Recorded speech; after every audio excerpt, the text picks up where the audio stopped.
Imagine what's possible when learning doesn't get in the way of life. At Capella University, our game-changing FlexPath learning format lets you set your own deadlines so you can learn at a time and pace that works for you. It's an education you can tailor to your schedule. That means you don't have to put your life on hold to pursue your professional goals. Instead, enjoy learning your way and earn your degree without missing a beat. A different future is closer than you think with Capella University. Learn more at capella.edu. This episode is brought to you by Allstate. Some people just know they could save hundreds on car insurance by checking Allstate first. Like you know to check the date of the big game first before you accidentally buy tickets on your 20th wedding anniversary and have to spend the next 20 years of your marriage making up for it. Yeah, checking first is smart. So check Allstate first for a quote that could save you hundreds. You're in good hands with Allstate. Savings vary. Terms apply. Allstate Fire and Casualty Insurance Company and Affiliates. Northbrook, Illinois. Be honest. When's the last time you had a homemade meal? We get it. Between meetings, workout classes, and the kids' after-school sports, who's got time to cook? That's where HelloFresh comes in. No matter how busy you get, HelloFresh has everything you need to get an easy, home-cooked meal on the table. With flavor-packed recipes like Parmesan herb-crusted salmon, you'll be filling your kitchen with the cozy aromas of a homemade meal in no time. So go ahead, try HelloFresh. It's homemade, made easy. Learn more at HelloFresh.com.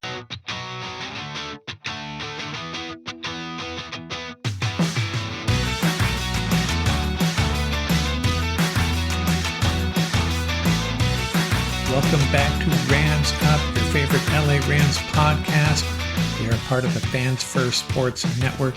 You can follow us on our YouTube channel as well at LA Rams Up. I'm your host, Mark. I'll be joined occasionally by my football gurus, Paul and Ian. Let's get to it. Hey, what's going on, Ram fans? Got Scott Richmond on board to talk Rams football. What's going on, Scott? How you doing? Hi, Mark. Hi, Rams Nation. Thanks for having me back. Yeah, it's been a little while, and I wanted to have Scott on for a couple of reasons. One, give Paul and Ian a break. We have been going nonstop since, well, the start of the season, and especially with the season ended. We all needed a little bit of a break. But I wanted to have you back on. We'll talk about some of the things Paul and Ian and I will be talking about as well in a couple of weeks. We're going to look at all of the Rams' unrestricted free agents with an eye on how it's going to impact their 2025 roster. Going to highlight the decisions they have to make, the holes that are going to be created on this roster with all of these potential free agent exits. And I also wanted to talk about some of the guys that are returning that maybe we are sold on, maybe we are not. Are they good enough to roll with moving forward during this 2025 season, this upcoming 2025 season? So let's get into it. Let's just say we have some decisions to make, right? The first thing we have to decide is, well, let's take a look at all these free agents first. We have going to have to prioritize here, right? So these were all unrestricted free agents. We have tight end Hunter Long, unrestricted free agents on the offensive side here. Tight end Hunter Long, 3 offensive linemen, Alaric Jackson, Joseph Noteboom, and Connor McDermott. The wide receivers, DeMarcus Robinson, Tutu Atwell, Tyler Johnson, and our backup quarterback, Jimmy Garoppolo. And before we start talking about these guys and the holes are going to create on the roster, let's take a look at this offensive depth chart if these guys were gone. Wide receiver group, you have Cooper Kupp, Jordan Whittington, Puka Nacua, and Xavier Smith. Offensive tackles, Rob Havenstein, assuming he's coming back. And then 3 backup level guys, Warren McClendon, AJ Akuri, and KT Levinston. Interior offensive line is in pretty good shape. Kevin Dotson, Steve Avila, Bo Limmer, Jonah Jackson, our expensive free agent, Dylan McMahon, the guy we poached off the Eagles practice squad. 3 tight ends, Tyler Higbee, Colby Parkinson, and Davis Allen. Special teams pretty well set, Evans, Carty, and Ward. And the quarterbacks, Stafford and Bennett. And we'll talk about Stafford a little bit every year. Every year, this time of year, we talk about him and the retirement rumors and the running back situation. Kyron Williams, Blake Corum, and Ronnie Rivers. So let's go back and look at these free agents here. Hey, let's talk a little bit about Hunter Long. Now, my gut feeling on him is why would he want to come back? Why does he want to stay? He's not getting the opportunities that I think he deserves. I'm sure the Rams would like to have him back, probably not a priority. And the one thing we also have to remember about free agents, very important, is it takes two to tango, right? You can have these conversations. How could we let this guy walk? Why didn't we keep him? Why didn't we bring him back? And sometimes, the player is the one that makes this decision. He doesn't want to come back. So how do you feel about Hunter Long and the tight end situation? Like you, I like Hunter Long. I think he provides value as a backup. I think contractually, I think he would be worth it. He's looking at over the cap. His salary cap hit this year was 1.3 million, not very much. His valuation, they have him all the way up close to 3 million. So if you wanted to sign him in free agency, you might have to average him out at 2 to 3 million a year, which I think is, let's say compared to Colby Parkinson, would be a deal. That would lead me to Parkinson and say that I think they've got to find a way to let him go. I just don't think he's worth the question is when we make those decisions, what's the dead cap hit? If the Rams walked away from Parkinson this upcoming year, we would save about 3 million in space, but we would add 6 million to the dead cap. So sounds like you're leaning towards retaining Hunter Long if possible, and maybe considering moving on from Colby Parkinson. I suspect the Rams will draft a tight end. I was going to say, I think if Rams fans noticed, Rams were dressing 4 tight ends there near the end of the season, right, and playing 2 quite a bit. So I'd have to say I'm looking for them to draft one high, and I'm looking for them to still use Higbee as one of the primary starters. I would like Hunter Long as a backup, and Davis Allen. Yeah, I think that would be Davis Allen, Long, and Higbee with a high round draft pick. I think that would be a strong tight end room. Yeah, it would. It absolutely would. Moving on to what, in my mind, is probably the most important decision. The one I'm most concerned about is left tackle Alaric Jackson. And he's a prime example of a guy that you want to bring him back, but what's the price tag? Well, first I have to say I was pretty surprised at how well he played after seeing him in training camp earlier last season. There was about a 90-minute period where I think that he was a turnstile, and the Rams outside linebackers were getting by him every other play, and I left training camp just shaking my head. I said, I don't know what's going to happen here, but he's been a rock at left tackle. I think he would be worth the money in free agency, because if you wanted to look at outside free agents on the market, and there just isn't much there. I mean, all there are 3 or 4 players that have great experience. They're in their 30s, and they have a very high price tag. Okay, I think we're in agreement that bringing back Alaric Jackson back should be a really high priority. The wide receiver room, and the one thing about these unrestricted free agents is this group of players, in my opinion, there's not a lot of critical players, Jackson being one of them. It's just a matter of the volume of guys that we might lose here. And the wide receiver group's a good example. DeMarcus Robinson, Tutu Atwell, Tyler Johnson. And Tutu Atwell's another guy, should be in the prime of his career. He's not getting utilized the way you would hope he would, at least how he would hope to be utilized.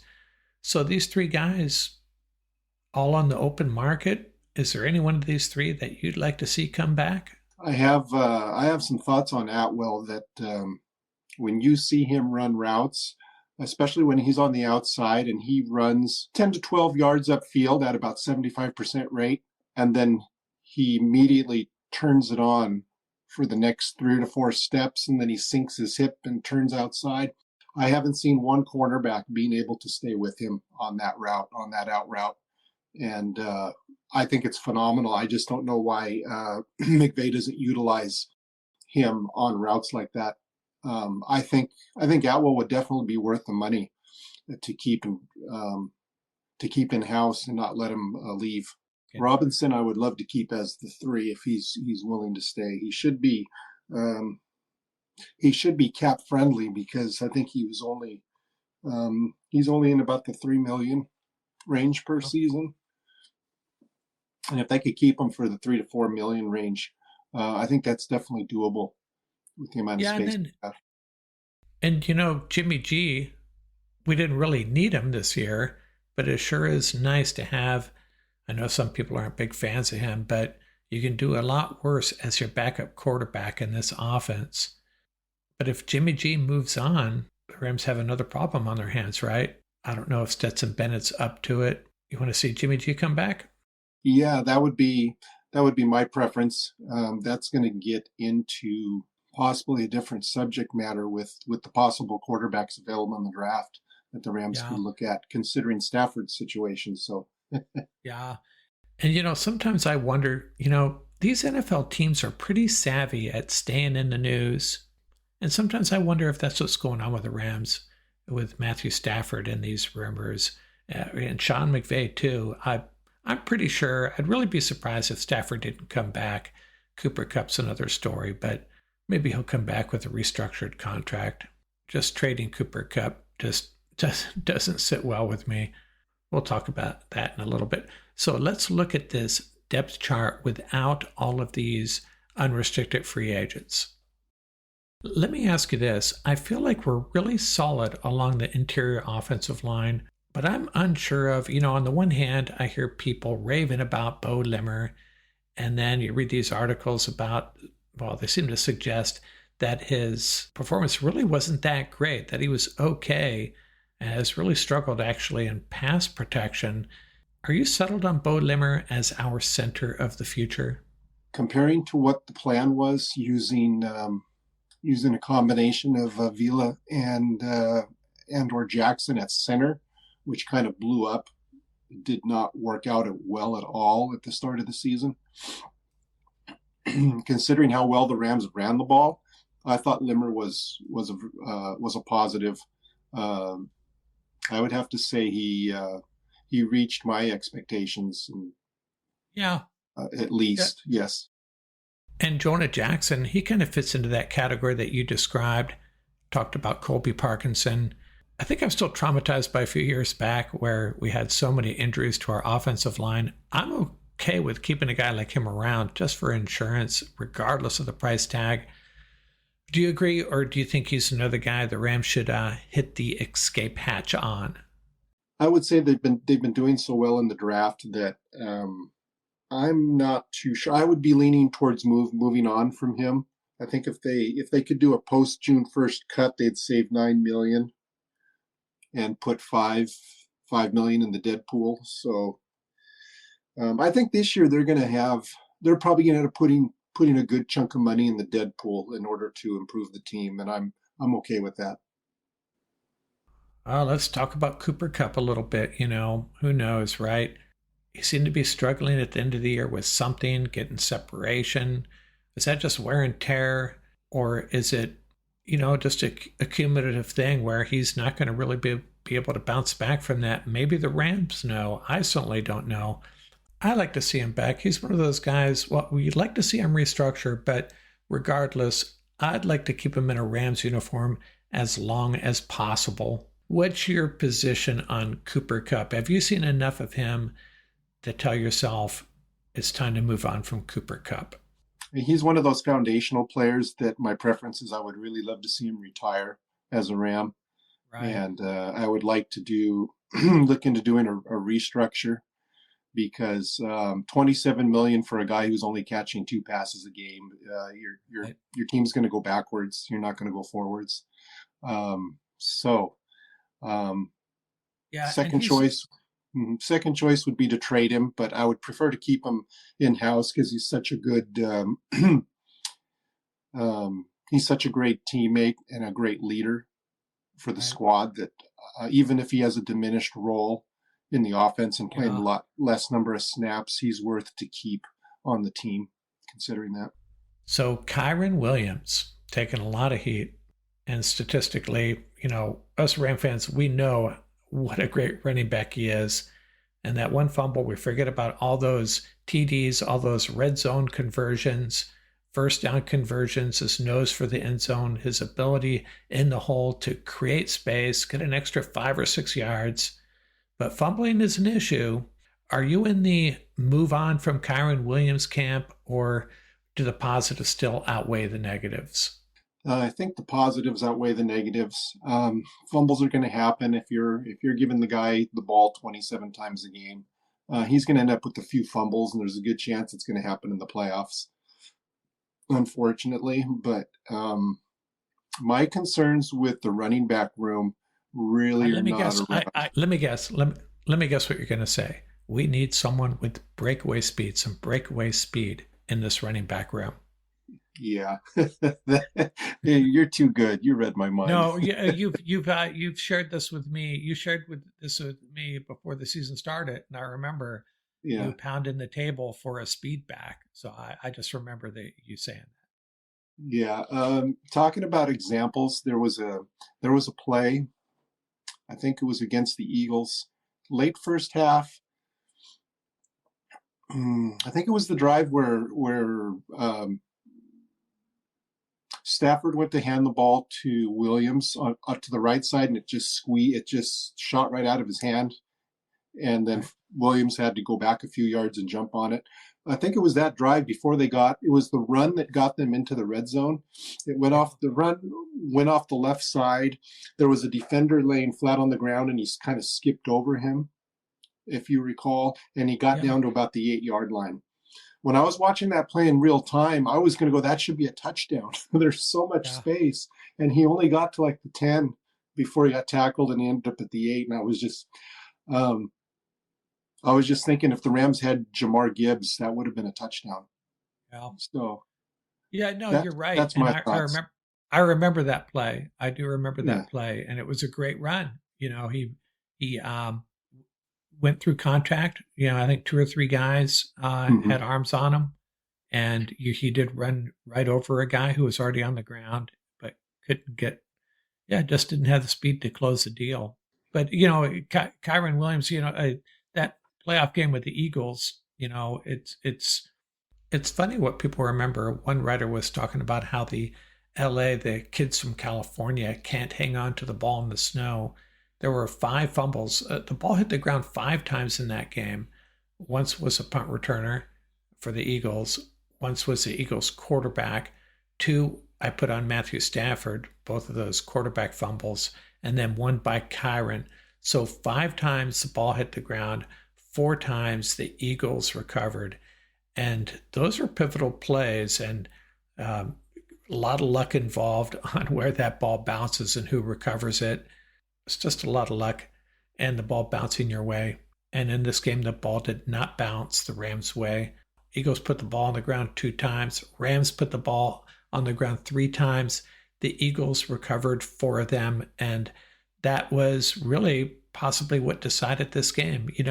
If Cooper DeJean, when he muffs that punt, if the Rams recovered, that might have been enough for the Rams to win this game. And when Kyron fumbled, the ball took kind of a weird bounce, bounced right to the Eagles, and they recovered another pivotal game-changing play that went in favor of the Eagles. Could have easily went the Rams' way.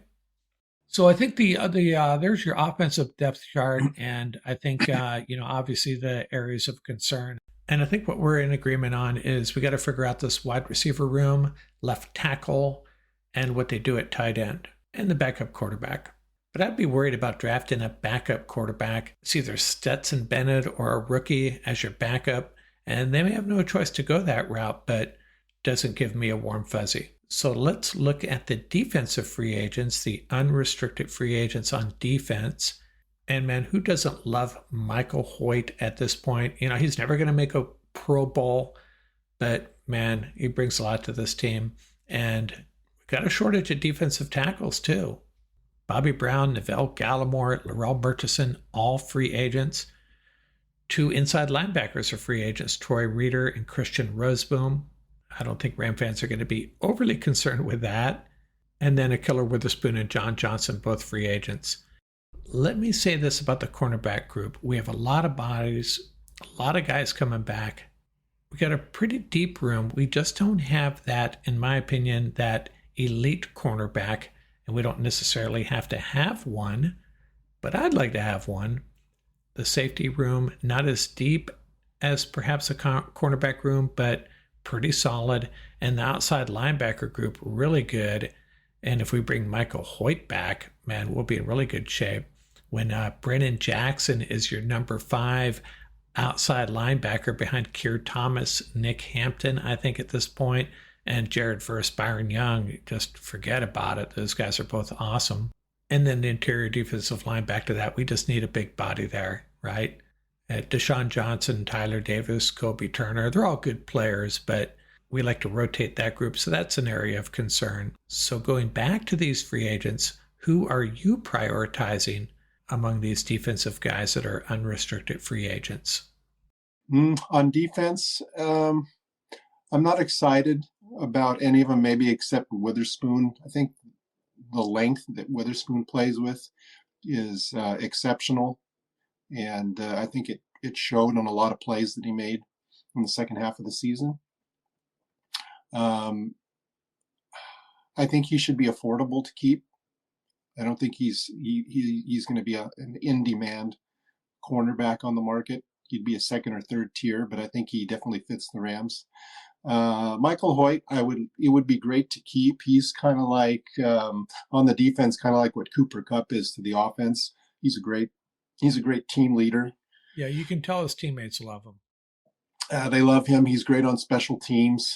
I was looking at his value a few minutes ago. I got Alaric Jackson up now, but he would be cheap to keep. But the one player that I like that's on the up and coming is Keir Thomas. Keir has a very stout build, similar to Hoyt, and I think he could probably take over the roles that Hoyt's been playing. So I wouldn't be too concerned if we lost Hoyt to free agency. I would be more considered about a true nose tackle in the middle of the defense. Right. I think that's where some of our run difficulty comes from when the offense gets their center or their guard going upfield and taking out our linebackers. That's where I tend to get frustrated. They'll play Bobby Brown, even though he's 6'4", 325 or something like that. They never really truly play him over the center and force him to take on double teams. He may do it from where he's at, but it's just not when they have success running the ball, he'll be a part of the play, but he won't be the reason that the play got shut down. So I'm not too sure investing money in Bobby Brown is going to be. I think they need to bring back maybe our boy from Washington who went to my high school, Greg Gaines. Greg Gaines. He's a free agent, and he's still pretty cheap to bring back. I think he was a much better nose tackle and/or draft one. There's one that I particularly like that we'll talk later about. So Gallimore and Murchison, I think, are just I think they're just role players, second, third string. I think they're decent. I don't know how much I'd want to invest in them for. Gallimore showed well in the playoffs. I'd probably lean more towards him. Yeah, I could see the Rams using a couple of draft picks on the defensive line, especially the interior defensive line. And the thing about Witherspoon, it's kind of an interesting situation. He always gets picked up late, sometimes after the season has started. And we know the inside linebackers, the Rams just don't prioritize that. There's a couple of inside linebackers in this draft that I would love for the Rams to take a look at. I'd love for them to focus on that position. I mean, I think we're very close to having an elite defense. I think we're missing the big nose tackle, dynamic linebacker, and maybe an elite cornerback. I know that's a lot to ask for, but if you get 2 out of 3 of those, this could be a really great defense. Well, that's only 3 out of 11, so that's not too much. Yeah, yeah. But we'll take another look at the depth chart here. You can see a big hole at inside linebacker. I know Omar Speights played fine, but still. Outside linebacker looks great. Cornerback, really deep. I'm not sure how much Forbes is going to contribute, if he's going to be a long-term solution for this defense in any way at all. And Kendrick and Tomlinson coming back, so there's that. And I'm leaving off of this. There's a bunch of other guys who signed a futures contract, so they'll be in the mix as well. These are the primary guys that we'll be talking about week 1 of the 2025 season. Okay, so what I did here for those on the podcast is I assigned a colored risk assessment for each position group. Red meaning that position group is on red alert. Yellow meaning we got some work to do. And green meaning we're in great shape. And on the offensive side, even though people were upset with Kyron Williams, I went with green on the running back room. I think it's pretty solid. Probably need to add a guy, bring Ronnie Rivers back. We'll be okay. Yellow, the quarterback group, assuming Stafford comes back. If he doesn't, that immediately goes to deep red, the deepest red you can find. And then the offensive line, I went with yellow for that group because of the question at left tackle, because we do have the issue there with Alaric Jackson, what's happening with him. Also went with yellow for the tight end group. Right now we have the 3 tight ends, assuming Hunter Long is leaving. We need a little bit of work with that group. It could be improved, and we know Sean McVay is going to focus on that group. And then at wide receiver, I think that's the only position group I went with red alert for the wide receiver group, because we have 4 guys. Who do we have? We have Cooper Kupp, a diminishing skill set perhaps, Xavier Smith. No knock on Xavier Smith. Wish we had used him more, but I'm not sure if he's up to being a number 3 or 4 wide receiver. So how do you feel, Scott? How do you feel about this assessment, or would you change any colors or any group that I misjudged? I think that's a pretty good assessment. Wide receiver, I'm more confident about who they can bring in the off season. So Yeah. I just probably wouldn't go into the red on wide receiver. Everything else there I agree with. Quarterback situation, I would say might even be, can we go orange on the quarterback? Yeah, I could make it striped yellow and orange. Because you never know if Stafford comes back and says, that's it, I'm hanging it up. I mean, the Rams are going to be in a world of hurt going into next season. Well, yeah, and it could be an exciting time, because what's that mean? They're going to go pursue somebody, right? I don't think they're going to roll with Stetson Bennett or a rookie quarterback, right? Going to have to find somebody to bring in. Right, the free agency market. I mean, really the only quarterback that you could look at and say, well, who's closest to who could run this offense? And really Sam Darnold is, and we don't even know if the Vikings are ready to let him walk away yet. So Right. I think it would definitely be the draft they would have to rearrange their draft capital to get a quarterback they like, and that'll change the dynamics completely. Yeah, there's a few we'll talk about when we get to the mock draft here. We're going to do here in a second. And then on the defensive side, the only area I graded as red and is linebacker, and it's, even though it's red, it's just how much do the Rams care? How much do Ram fans care about upgrading that position? But the fact is, Jake Hummel and Omar Speights would be our guys, and then yellow interior defensive line and cornerback. The interior defensive line, I just think we need to add depth there and a big body, and cornerback. And some people would probably call cornerback green as if we're in good shape, but I'm just concerned about, we got a lot of players there, a lot of proven talent, but no one close to being elite, pro ball style player. So I guess the only one I'm not really confident about here is the cornerback group. Could be green. How do you feel about my assessment here? I think I'd have to definitely agree. Cornerback, 2 of the guys the existing players, I'm not very high on. I think they should walk away from Deion Kendrick and the other small cornerback from TCU. Trey Tomlinson. Trey Tomlinson. I just haven't seen enough from Trey Tomlinson to see if it's even worth keeping a roster spot open. I mean, I guess you can keep him on the practice squad, but I just don't see him cracking the 53-man roster. Okay, let's come back in a minute and take care of this mock draft. Hey there, Ryan Reynolds here. It's a new year, and you know what that means. No, not the diet. Resolutions. A way for us all to try and do a little bit better than we did last year. And my resolution, unlike big wireless, is to not be a raging and raise the price of wireless on you every chance I get. Give it a try at mintmobile.com/switch. $45 upfront payment required, equivalent to $15 per month. New customers on first 3-month plan only. Taxes and fees extra. Speed slower above 40 gigabytes on unlimited. See mintmobile.com for details. Okay, folks, we got this set up, our mock draft with Scott, and the way we're going to work this is Scott's making the picks. I may try to talk him into or out of picks. We'll see how it goes. We're going to try to make a trade with that first round pick if that works. See how that goes as well. And for some reason, I'm still getting the ads here. Not supposed to. I'll deal with that another time. Okay, Scott, you ready to kick this off? Let's go.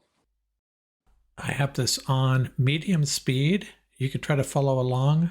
The picks will scroll across the top there. And if you're listening to the audio only on the pod, I'll do my best to keep you up to speed with what the heck is going on. Tyler Warren has just been selected by the Texans, and it's the Rams pick. And Scott, what you're looking for is you'd like to move down in the first round, right? This is the Rams pick number 26 overall. And we have an offer here from the Broncos. We're only going to make one trade here. Not going to go trade crazy. I think Scott's goal here is to move down into the first round, later in the first round, and pick up a third round pick. And for those of you who are not up to speed on the Rams draft situation this year, capture what they have in this draft here. They have the first round pick, number 26 overall. No second round pick. They gave that up so they could acquire Braden Fisk last year for that trade with the Panthers. They have their own third round pick. They will get a third round comp pick due to the signing of Raheem Morris. They have their own fourth round pick, no fifth round pick, and 3 sixth round picks, 2 of them via trade. No seventh round pick. So essentially a 1, 2 3s, a 4, and 3 6s. I think I got that right. So what do we have here? Do you want to reject this trade? We may have to manage our own trade. Let's go ahead and reject all, and then we'll go and create our own. Scott's getting over a sickness here, so bear with him. Been going around down here as well. Okay, they got the 32nd pick in the draft. That's what we're going to trade for. So we will trade our first pick, 26 overall, for their first, 32nd overall, and then offer up a... I don't even think we have to offer anything up. If you go to, what's that second or third pick? It's so small, I can't see it. I'm sorry. On the Chiefs part? Yeah, I'm sorry. That's what I meant. The Chiefs are going to have to offer up something. The 66th pick. Okay, it says too much, not enough. What's that next one down? The 96th? Yeah, let's try that. That should be an even trade. So we'll go with the 96th, yeah. So we move back 6 spots and pick up another third round pick. And we're on the clock. And, you know, talking about quarterback of the future, how do you feel about Jalen Monroe? Highest rated player on the board here right now. I'm not much of a fan. I just don't see him as a very good passer compared to some of the others that are out there. So I don't have any interest. Colston Loveland, the tight end out of Michigan. A lot of folks mocking him to the Rams. He went 31st overall to the Eagles. So you have anyone in mind here or a position? For tight end, I really like Harold Fannin Jr., and I think he's down the list a little bit. Yeah, 53rd overall. He had a monster bowl game. The only thing I would also consider here is if I'm sure he's gone, but I'm sure Malachi Starks went. The safety from Georgia went much earlier in the draft. Yeah. The only other I'm just not position. sure the Rams would draft a safety that early, though, would they? Yeah. Well, kind of like, I'll bring something up really quick, a comparison. The Lions. Lions have two great players. I've been bringing up Jamar Gibbs, having that lightning quickness as a running back, but they also drafted the safety from Alabama, Branch, and he really is a cog in that defense. He can play center field. He can line up and cover receivers in the slot. He can play cornerback. Their defensive backfield really got strong when they got him, and I think Malachi Starks from Georgia is that player. And so when you say we don't have an elite cornerback, somebody like that you could put back, and I think that would really make the Rams' defensive backfield elite. This gives your secondary a lot more flexibility, which we already have that a little bit with Quentin Lake. But yeah, another guy like that would be A lot great. more flexibility when the way that McVay likes to use the Fangio defense, where he's hiding what the defensive backfield is doing at the snap or changing it. A player like that really fits in because you can flip them from zone coverage into man coverage, or just play cover four and have them cover one particular part of the field. I really like that. But getting back to this pick, I'm leaning towards either offensive tackle or tight end. So can we look at the offensive tackles? You got Mr. Ursery. I'm not going to mess with that first name. Yes. I'm going to take a guess here. Ariante Ursery. Yes. Offensive tackle out of Minnesota. Cameron Williams out of Texas. Wyatt Millam out of West Virginia. You want to look at tight ends? Yeah, my favorite tackle is still there. I don't think it would be realistic. I think after the Senior Bowl, I think he's going to be a top 20 pick. Wyatt Millam out of West Virginia. Oh, okay. Yeah, he's there. Yeah. So here's a thought. Are you drafting a right tackle to replace Rob Havenstein? Or are you drafting a swing tackle to back up Alaric Jackson and Havenstein, assuming we're going to bring back Jackson? Or are you drafting our left tackle of the future? He could be the left tackle of the future. So if they decided, let's say this situation came up where Jackson and the Rams couldn't agree on a contract, so the Rams decided to tag him and just pay him for one season at the top rate. Well, if you drafted somebody like Milam, he could come in and play swing for one season while Jackson played left tackle, and then you'd have a better idea. And then if you agree to long-term, if you get a deal done long-term with Jackson, then you have somebody who can step in and replace Havenstein if his play starts to deteriorate next season due to his age. Yeah, that's true. If you brought back Jackson, regardless of how you got it done, and drafted a promising rookie, you're really solid on the interior offensive line already. This would be a 8, 9, 10 deep offensive line group, which is, man, that's a real key to success. And I will say, I love Harold Fannin as well. My concern about him is he's pretty lean, right? Well, he's lighter than usual, but he still has a strong build. He's 6'4", 234, I believe. Yeah. But he's a very accomplished blocker. He's very highly graded. So the way the Rams use their tight ends, they might not be in line, but they might go in motion and at the snaps, seal off a defender somewhere on the right side around where the right tackle would be, either a wham block or just a seal block. He would be more than capable of doing that. I think he's way more accomplished in that aspect of his game than Loveland. I see Loveland as just a glorified slot receiver because he can't block at this point of his career. So where are you going to go here? Are you going to go offensive tackle, or it seems like you're one of either Fannin or Millam? But you don't think Millam is a realistic pick here? By the time the draft comes around, he's going to be gone by here. Yeah, I think he is. I'm going to lean towards going with Harold Fannin. Okay. And I've run a couple mocks where I've gone tight end as well. So okay, that's a selection, and that's an Yeah. exciting pick. It's an exciting pick because it's just a guy that could really juice up this Yeah. offense. I tell you what, got- can you run a pause right now on the draft to see if there was what number of that's Detroit at what pick? Round 2, number 60 overall. Round 2, number 60. Can you look at wide receivers right now? There you Isaiah go. You got Isaiah Bond. Bond, Xavier Restrepo, Jaden Higgins, Savion Williams. Jalen Royals is a guy that I also like. I think I've mocked him to the Rams a couple of times. He just keeps on falling into their laps. Their first third-round pick. I think, can you scroll down just a little bit?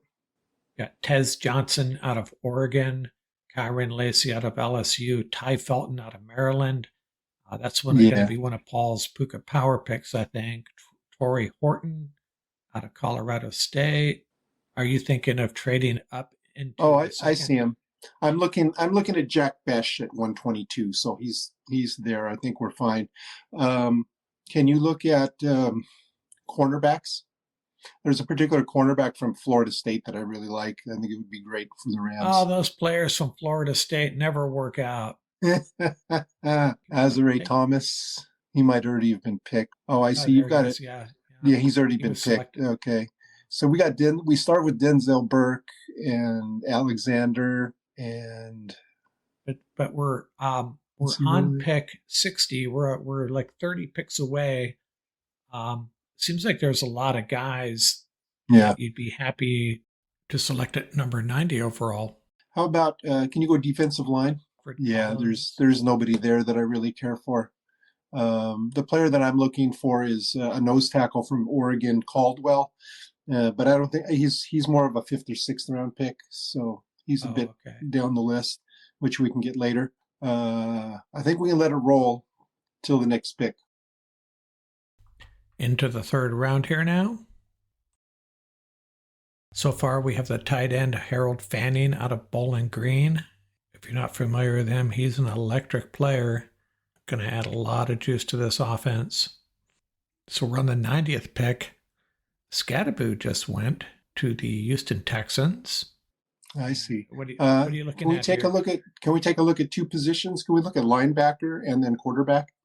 Linebacker, Barrett Carter out of Clemson, Landon Martin out of Utah, Carson Schwessinger out of UCLA. He's a little bit on the light side.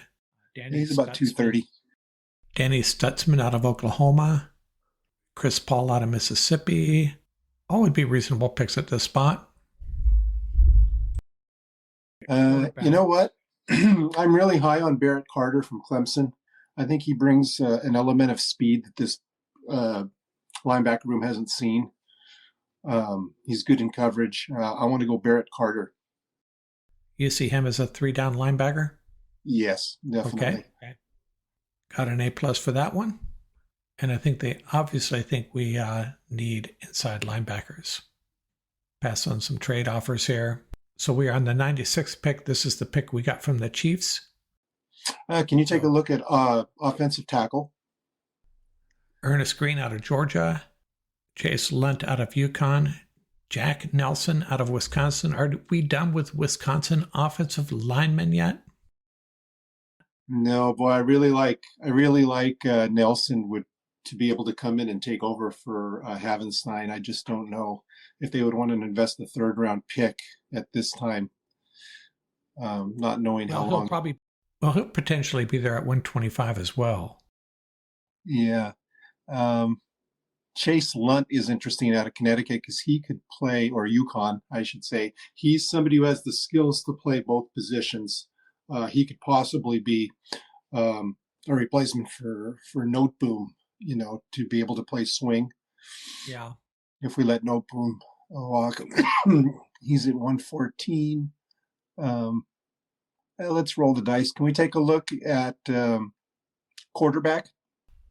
Riley Leonard out of Notre Dame. Still early, really early for all these guys. Yeah. Okay, let's wait on that. How about let's look at wide receiver? I was going to ask you to look at wide receivers. I want to look at wide receivers. This is a little early, but I want Jack Besh, TCU. He fits the mold of the typical Cooper Cup, Puka Nakua. He's the perfect mold. He's the same size. He's very strong. He's a great possession receiver, great route runner. He had over 1,100 yards at TCU this year. Okay, that's a I selection. think he would. Yeah, that's my selection. I think he would be, if for some reason Cooper Cup falls off the face of the earth, this guy would be the closest replica. So far we have a wide receiver and a tight end. So that'll juice up the passing game.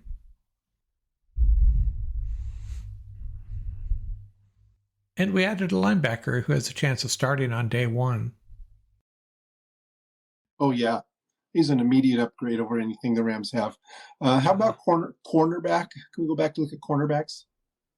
Zy Alexander of LSU, Mello Dotson out of Kansas. There's a Kobe Bryant, another Kobe Bryant. This is going to be so confusing.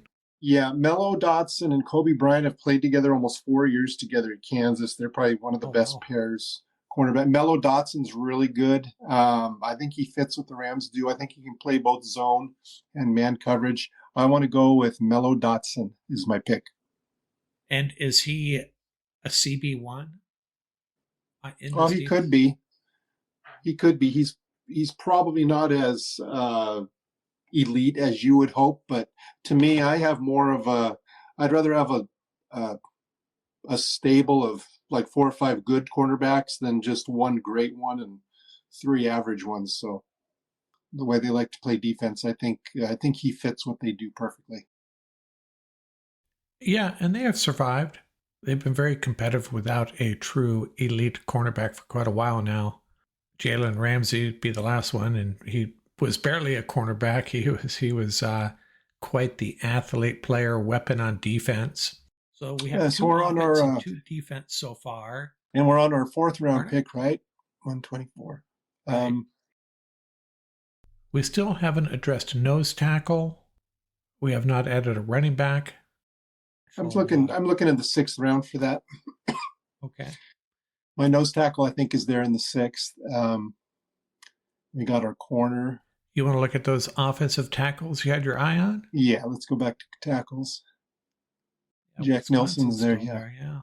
So the top offensive tackles are Ernest Green out of Georgia, Chase Lunt out of UConn, and Jack Nelson out of Wisconsin. Let's look at quarterback. Riley Leonard's still there. Kyle McCord is the quarterback that I like out of the bunch, and I just don't think he would be there later on. I want to go ahead and select Kyle McCord. I think he could be a quarterback of the future, sitting behind Stafford for a season. You're going to get a bad grade for this. I don't care about their grading system. Okay, so far we have a quarterback, wide receiver, and tight end on the offensive side of the ball, a linebacker, and a cornerback on defense. So in my mind, if it were me, if you were Les Snead, I would be whispering in your ear, defensive line, running back. I would not have a problem selecting a second wide receiver at this point. But it's your draft, Scott. What are you going to do? Let's look at defensive line. JJ Pegues, is that how you say it?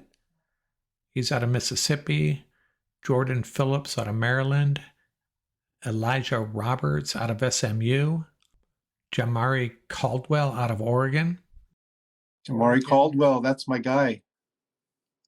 He's a 6'1", 340-pound nose tackle. He would be at least as good as what Greg Gaines was in our defense. And you're getting him in the 6th round. So let's go with Jamari Caldwell. And that's a selection. And that definitely fills a need. The Rams have some talented guys. They just need more guys. Let's look at running back. Jokavius Marks, I think Woody Marks is similar to Kyron Williams and Blake Corum. Probably a better receiver than either of them, though. But that doesn't solve the problem for you. You're looking for more speed at that position. Let's look at Brashard right underneath Marks. He's a converted wide receiver to running back. He's got 4.4 speed, 5'11", almost 200 pounds. He's a very highly rated runner and a much higher graded receiver, and he can also pass protect at that slider build. I think he gives them that. I think when you put him in, you give him 8 to 10 snaps a game. I think he can give you that electric playmaking ability like Gibbs does with the Lions. Yeah, so Brashard Smith I'm really high on. I'd like to pick Brashard Smith, SMU. Eric Dickerson will approve, a running back out of SMU. So let's do a review here. We had back-to-back picks there. We've addressed a lot of holes on this roster. Wide receiver and tight end, defensive line. We have not drafted a single offensive lineman. And this is our last pick, number 203 overall. I don't know what you're going to get as far as offensive line at this point in the draft. Let's take a look. You got Jalen Rivers out of Miami, Trey Wedig out of Indiana, Gerard Christian Lichtenhahn out of Oregon State. Let's take a look at wide receivers. He's gone now, but I wanted to ask your opinion on a guy that I drafted on a whim in the last draft. I didn't know who he was, and I decided I'm just going to take another wide receiver, and that was Nick Nash out of San Jose State. And researched this guy afterwards. Pretty impressive resume, and a lot to like about this guy. I was wondering if you had an opinion on Nick Nash, the wide receiver out of San Jose State. It seems like a good 6th-round option for a team like the Rams. I like him. I'm not too sure he fits the mold of the usual type Rams receiver, but I think if you use them in the 11 personnel, you're probably going to have to use them out wide more often than you use Nakua and Cup and Whittington, because I don't think he has the frame to withstand all the contact in the middle part of the field. And he's not that great of a blocker yet. So he might have to be used kind of like the way our little guy, the way Tutu is. Tutu only gets a handful of snaps a game. He has to be used. You have to put him in motion. You have to keep him away from the middle part of the field. So yeah, and I meant to say, the one thing about, I do want to chime in, and I meant to when you made the pick for Brashard Smith, hoping he'd get 8 to 10 snaps. This is the thing with Sean McVay, pretty much refusing to give a lot of these guys, these rookies, the number of snaps that we expect. Jordan Whittington, Blake Corum. I understand, the hope is that would happen, but probably not going to happen in the first year for a guy like Brashard Smith. Probably looking at his second year at best. And we just have to understand that these rookie skill position guys, unless your name's Puka Nakua, probably not going to happen. The nice thing about Brashard Smith is if you were to lose our buddy again, Tutu Atwell, if he didn't come back in free agency, you could possibly substitute Brashard Smith into those 4 wide formations where you're using him as a decoy long, or you're using him for some crossing routes, utilize his speed. That would be a benefit for him being on the roster. I'm sorry, I got you off track here. What position did you want to look at here? You wanted to look at receivers. I was willing to see if there was one that I thought would be a good late round. I was going to say, if you selected Nick Nash, I was going to go jump in my swimming pool. And I don't even have a swimming pool. Hopefully you get that joke. That's a Logan Bruss reference there. Wide receivers. So you want to look at offensive tackle or? Let's look at wide receivers. I didn't get a chance to see. LeJounte Wester out of Colorado. Yeah, I think he's a speedster. Can you Brooks scroll down a little bit? Jimmy Horn, Badger, Deion Burks. Brown out of Miami is interesting. Corey Franklin. Almost to the 400s. Yeah. Let's look at, let's go back to tackle. Jalen Rivers out of Miami. Trey Wedig out of Wedding, Indiana. Indiana. Gerard Christian Lichtenhahn out of Oregon State. Jalen Travis, Iowa State. Dalton Cooper, Oklahoma State. Bryce Benhart, Nebraska.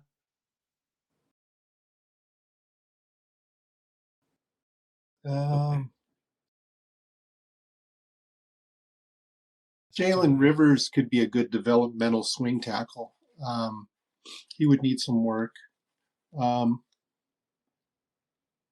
don't know if that would really provide any value any higher than Leviston, who they already drafted last year. That's why, I don't know, you could probably get better value out of looking out of a cornerback or another linebacker. Looking at this board, seems to be a lot of value at defensive line at the moment. Just going by the numbers here. There's a couple of cornerbacks that I think that should be available. I think that would be a great upgrade over Kendrick and some of the others.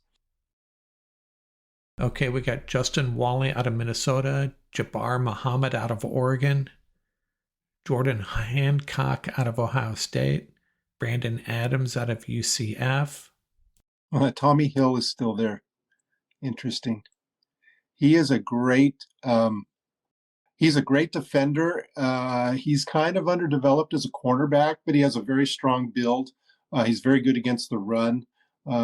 He could kind of be like your joker on the defense. I would really like him. There's a player that is probably further down the list that comes from South Carolina, O'Donnell Fortune. Very highly rated cornerback that for some reason this particular draft service doesn't put very much value in him, but I really like him. Great size. He's 6'1", 195. Very highly rated on PFF. But there's another player that I think that would add a lot of value to the linebacking core. If you go to the linebackers, there's a kid from there's a kid probably a little bit further down the list. He's from Auburn. We're looking here. He must be pretty far. Eugene Asante? No, it must be further down. Yeah, go further down.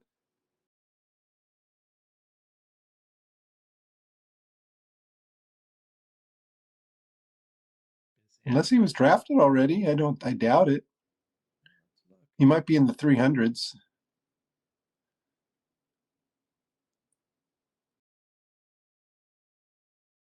Jalen McLeod, they was already drafted. He is a great. He's played both linebacker positions at Auburn. He's played off ball in the middle. He's played outside linebacker. A very highly rated pass rusher. He's very good in coverage, pass coverage. He's somebody who could come in and be one of your special teams aces and be your second or third inside linebacker, and then you could also use him on in blitz packages, pass rush packages, second and long, third and long. Oh, okay. He would be a great chess piece on the defense, but he's already picked. I would be inclined. You're not interested in adding another defensive lineman to this group? I think the guys that play the defensive tackle position for the Rams, I think they're pretty well. I think we're pretty well stocked. I don't know, unless we could find another. The player we got from Clemson last year, Davis, who's a good run. He's a good run stuffing tackle. But I do prefer just straight nose tackles for the Rams 3-4. So there was a couple players that I like, but they're probably drafted. Like my favorite 3-4 end is probably the guy from Oregon, which would be Jordan Birch, and he probably went in the third to fourth round. So let's go back to cornerback. Good value there. Justin Wally out of Minnesota, Jabbar Muhammad out of Oregon, Jordan Hancock, Ohio State, Tommy Hill. Tommy Hill. You keep I on like Tommy saying his Hill. name. He would be a great a great addition to the backfield, being able to both provide run support he's very good in zone coverage. I seem to remember something about him, and he strikes me as one of those guys that just makes splash plays, usually more as far as big hits. He can hit. He's a good tackler. He can hit hard. He can create plays. He's strong. He's athletic. He'd probably be one of your more athletic defensive backs. Him available in the 6th round, I think, is a very good value. So we're going to make that selection? Yes, please. So I'm going to go ahead and pause this so we can take a look at this. Our official number 3 mock draft of the year. I think it's number 3. Not even sure about that. So to rehash this, we selected the dynamic tight end Harold Fannin Jr. out of Bowling Green. He is quite the physical specimen. You're looking for a pass catcher, a guy that can get it done in the receiving game and an excellent blocker, super athlete. I think Sean McVay and Ram fans are going to love this guy. Then we took Barrett Carter, the 3-down linebacker, and then he's out of Clemson. Then Jack Beck, the wide receiver out of TCU. And Scott just feels like he's just another typical Rams wide receiver in that Cooper Kupp, Puka Nacua mode. Knows how to block, team guy, route runner. And then the cornerback Mello Dotson out of Kansas, the 100th pick overall. And then Kyle McCord, a quarterback out of Syracuse. Hey, tell us a little bit about this guy. Went through a little bit of adversity. He was the quarterback at Ohio State the previous year. Went through some adversity, transferred to Syracuse, ended up breaking the ACC passing record this past season. He seems to be very mobile. He's not as fast as some of the other quarterbacks, but he's the type of guy you could feel confident if it was 3rd and 8 and everybody's covered, he's going to get you the first down with his legs. He can maneuver in the pocket. He's very accurate, has a much stronger arm than Stetson Bennett. He's somebody I would feel confident in if you give him a full year to develop, he could probably run this offense much better than Stetson Bennett, I believe. Okay, I was unfamiliar with him. I'll start doing some homework. Defensive lineman Jamari Caldwell out of Oregon. Brashard Smith, the running back, speedster running back. And then the versatile cornerback, big hitter, Tommy Hill. So how do you feel about it? You like this draft? You're the one that made the selection, so I suppose that you like this draft really well. Yeah, I like the depth for the cornerback room. Immediate upgrade to inside linebacker. We got another wide receiver that fits what McVay does. We got a nose tackle that'll help take on double teams and hopefully protect those inside linebackers. Brashard Smith is going to bring a change of pace to the running back room. Give McVay more passing options on 2nd and long, 3rd and long, and Fannin gives McVay what he's been looking for the last 2 years: a high-end, highly productive playmaking tight end that's good with the ball in his hands in open space. The one thing we didn't address at all was the offensive line, and I'm okay with that, especially along the interior. And, I hadn't really even considered the possibility of tagging Alaric Jackson. And they may have to do something like that. They just may have no choice. I mean, to me, that's the number one priority, is making sure that position is nailed down, left tackle. And if you bring back Alaric Jackson, problem solved. I'm still pretty disappointed he was suspended those 2 games, though. The only thing I could say is if we ran this draft again, there's a good chance I'm going to select the tackle out of West Virginia, Milam, in that position, and then draft a tight end later, possibly like an Orlando Gadsden out of Syracuse, probably. And you're right. What tight end you have might not matter much if you don't have the right left tackle. Hey, Scott, this was fun. Thanks a lot. We'll have you back and do another one sometime. Paul and I will be doing some mock drafts, of course. And we're also going to be doing some live streaming moving forward. That should be a lot of fun. We have one scheduled right now for February 12th. That's the Wednesday after the Super Bowl. I look forward to that. That live stream will basically be looking back at the 2024 season and looking ahead to the 2025 league year, kind of like what you and I just did here. And then we'll have some live stream mock drafts as well. Okay, Scott, thanks a lot. It's been fun. Yeah, thanks a lot, Mark and Ram Nation, for watching and listening.